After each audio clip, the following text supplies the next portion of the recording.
Ladies and gentlemen, boys and girls, I had to get this video in tonight because I know it's going to be short, but Steven Yeun is officially out as Sentry. Now, why do I say that? Because it's like any other character, and in my opinion, this is one of my favorite characters, and I feel like he needs to be accurate to his source material. If you'd like to use someone like Steven Yeun, who is great with the whole development of the way he can portray different moods, mentalities, and whatnot, then you have to buff him up. We almost need like a Shazam kind of character where he's small and then he's big, because that's how Bob is. Bob is usually out of shape. He's either fat or skinny, and then he becomes big buff Sentry. Obviously, then we have the Void. You can kind of do like Tom Hardy does with Venom and make it evil and then do a different voiceover like that. Makes a lot of sense. However, this gives us the chance to have people like Alan Richardson and people like, Skarsgård. But at the same time, there may be news actually out there. Come again, remember back in December, there was a report of somebody possibly portraying Sentry. I will put it on the screen real quick. Let me know what you think. So, with that one, Ryan Gosling. Once again, have to beef him up, but this could be a good role. And people say, well, why? Like, first of all, before your comments, my daughter's Japanese. Half my family's Japanese.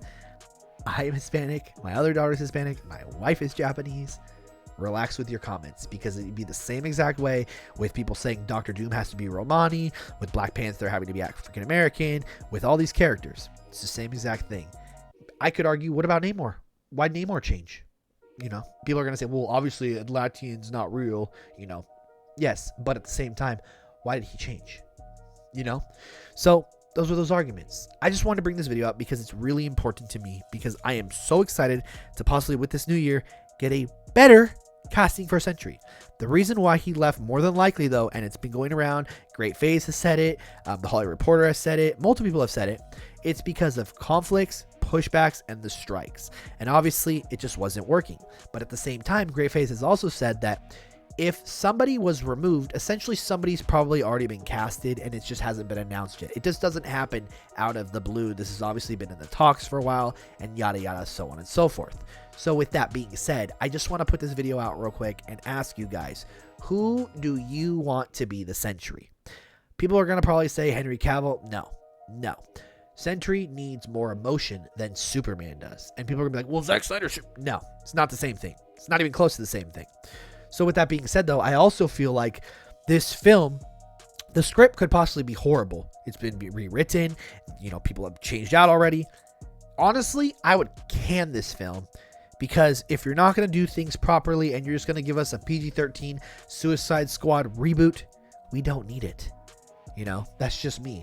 And you can't lead with side characters. It just doesn't work. It doesn't grab the same audience. You could have done like the Red Guardian, Captain America, Steve Rogers, because Steve Rogers pulls money. People are going to say, well, what about Falcon? Or what about, Sam Wilson? Sam Wilson could eventually, if he's built up that way. It's the same way how I would say that Bucky can't lead either. You could do Captain Carter, who's a big push on What If. There's a lot of possibilities and different things you can do. And you can obviously have an actual villain in the film. And you can obviously have a lot more things with maybe like a war between the Thunderbolts and Wakanda, and they don't know that they're going after them. There's so many different things you can do that they're just not thinking. I could talk about the Kang news. I could talk about all the other stuff. But this video is specifically about Sentry and how I feel about it. Hope you guys enjoy this video. Let me know down below. And as always, I'll catch y'all in the next one.